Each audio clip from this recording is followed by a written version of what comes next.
నమస్తే అందరికి. ప్రతి విషయానికి కూడా రియాక్షన్ అక్కర్లేదు. కొన్ని విషయాల్ని వదిలేయడం నేర్చుకోవాలి. జీవితంలో ప్రతి పరిస్థితి కూడా మన చేతుల్లో ఉండదు.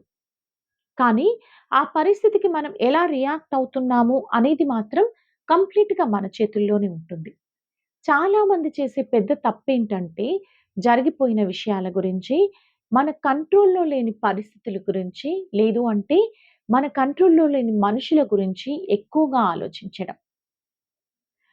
అసలు ఓవర్ థింకింగ్ అంటే ఏంటంటే, అతిగా ఆలోచించడం కాదు.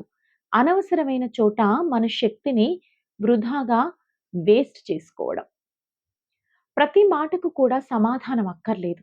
ప్రతి సమస్యకు కూడా పోరాటం అక్కర్లేదు. కొన్నిసార్లు బాధించడం కంటే కామ్‌గా ఉండడమే బెటర్. కొన్నిసార్లు వాదనతో విజయం సాధించలేం. మన మనసును ప్రశాంతంగా ఉంచుకోవడమే అసలైన విజయం. అనవసరమైన చోట, అనవసరమైన వ్యక్తుల గురించి, మీకు విలువివ్వని వ్యక్తుల గురించి మీ మనశ్శాంతిని అస్సలు పోగొట్టుకోకండి. వదిలేయడం అంటే ఓటమి కానే కాదు. వదిలేయడం అంటే కంప్లీట్‌గా ఆ పరిస్థితి గురించి మనకు అవగాహన ఉండడం. అసలు గొప్ప వ్యక్తులెవరో తెలుసా? తెలివైన వ్యక్తులెవరో తెలుసా?